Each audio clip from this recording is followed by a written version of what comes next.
Welcome back to the David Pakman Show. Welcome to the bonus show. I have a little travel story here coming to us from Venice. I've never been to Venice. Have you been to Venice? I have not. All right. I'm sure it's lovely. I'd love to go. Just, haven't got around to it yet. I guess there's a problem with tourists and suitcases with wheels.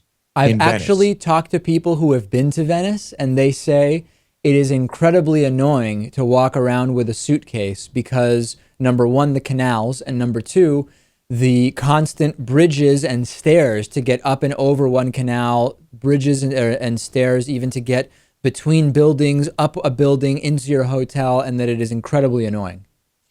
And it has become such a problem and so loud and annoying that the Venice City Council is considering a €500 fine starting in May for any tourist caught with a rolling suitcase. Rolling that suitcase. The exemption being if the wheels are inflated, which I'm sure is pretty hard to find on a suitcase, it's okay because they're not as noisy and damaging to the streets and whatnot. Also, Venetians are exempt from this. So it really only affects tourists. But that's the plan. And does this make sense? I mean, it seems like, first of all, that's a really steep fine. And second of all, can it really be that much of a problem?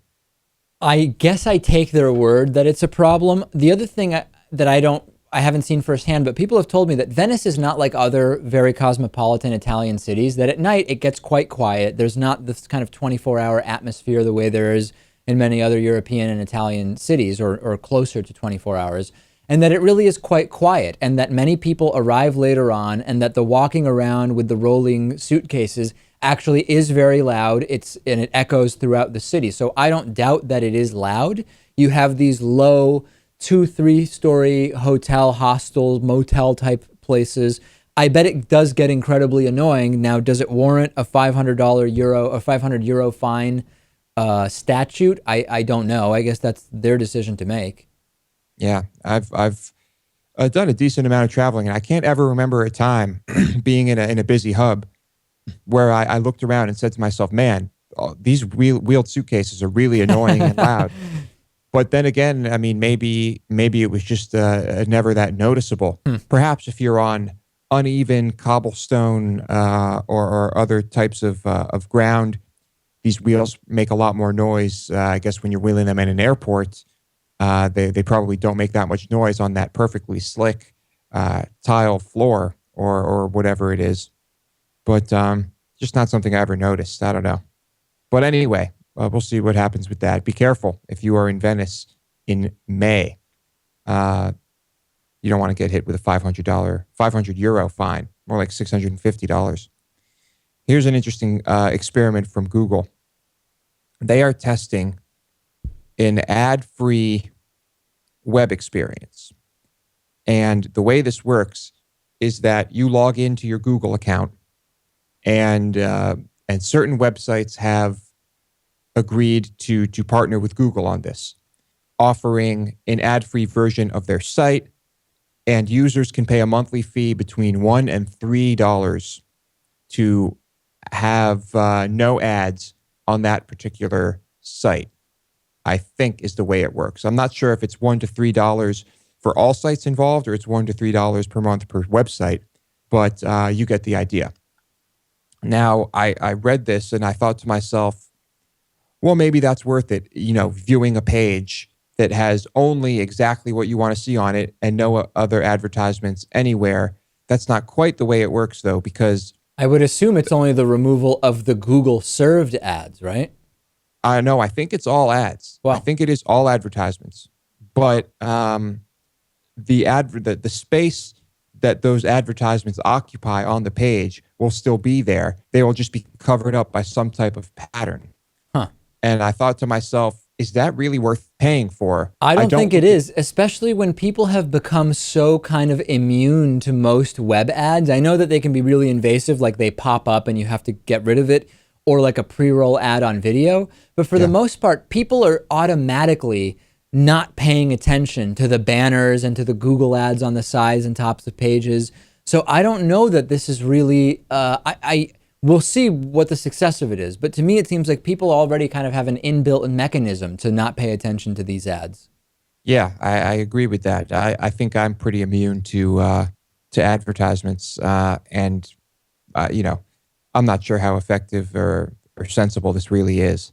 But I suppose it could evolve into something that does remove all of that space and just gives you the text, or just gives you whatever you want to see.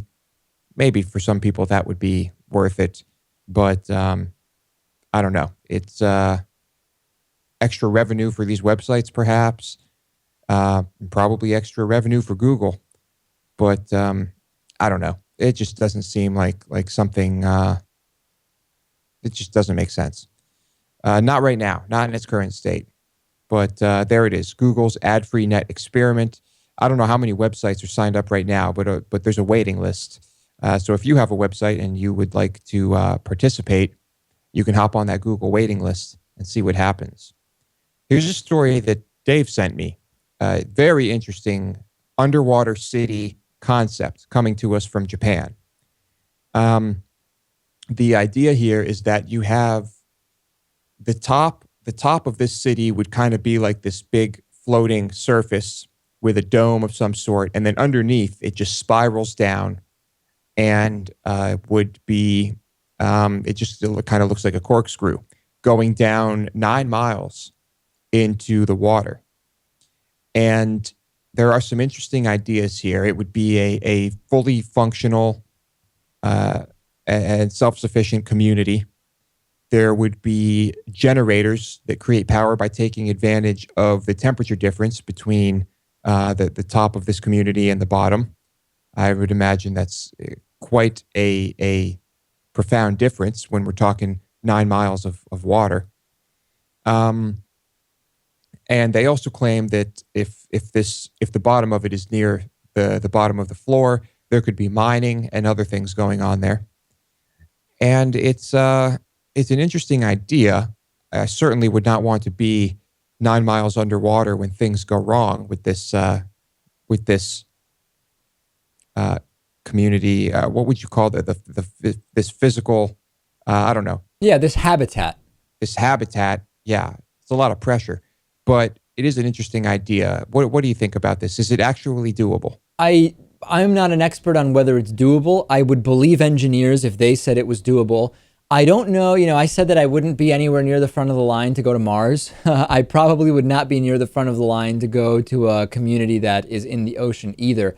Although I am fascinated by it. And if you think about how we're used to living on land, a lot of the assumptions of day-to-day life would be challenged or at least modified significantly if you were to remove land as a concept and you kind of go into this community, this habitat that is in the ocean. I don't know. It seems to me that it's more likely that we will see these kind of floating communities before we see an in-ocean community. And we've talked about that before, Lewis, kind of like taking a floating home and expanding it and making it huge, almost like a docked cruise ship that's just a block. It could be an apartment block almost that's floating.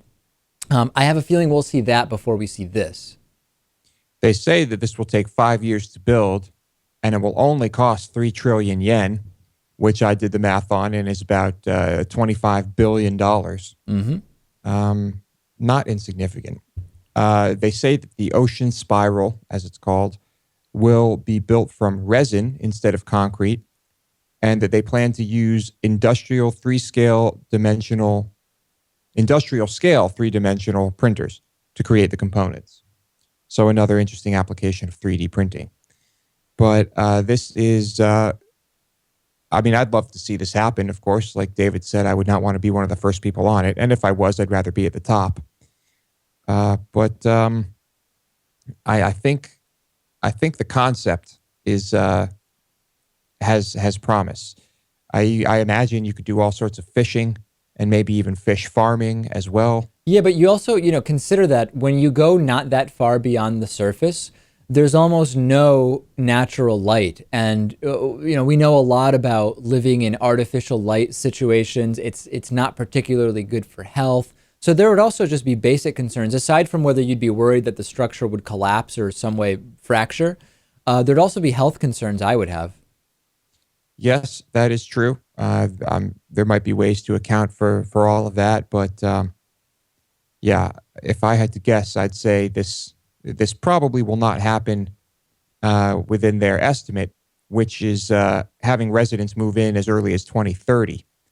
But that's if they even start building it. I don't know if that's going to happen. I hope it does, but I'm not too optimistic on that. I'm generally interested in starting to see some development of alternative living situations, whether they work or not ultimately. Let's start exploring some new ideas for sure. Yeah, we've seen many, many concepts over the years, but it's kind of weird that the first one we may see would be a Mars colony. I hope that doesn't happen, because that's, I can't go over there and see it. I can't walk into it, but this would be interesting. I'm far more interested in all of the underwater floating habitat, that type of thing. I think that's interesting stuff. So I hope this happens, but not too excited over it. So programming notice, Lewis, for our viewers, we have this week is Thanksgiving week. We've got the Monday show. We've got the Tuesday show. No show on Wednesday, the day before Thanksgiving. No show on Thursday, Thanksgiving Day. And then new show on Friday. Of course, Lewis is heading out of town soon. I'm heading out of town soon. We will both be in Massachusetts. So we have pre-recorded the Friday show. We will give members access to it right away. Why would we hold it back? And then we will be back with new programming, resuming the normal schedule December 1st. So that's the game plan, Lewis. That's the plan, and a damn good one, if I say so. Yeah, that's it. That's the plan.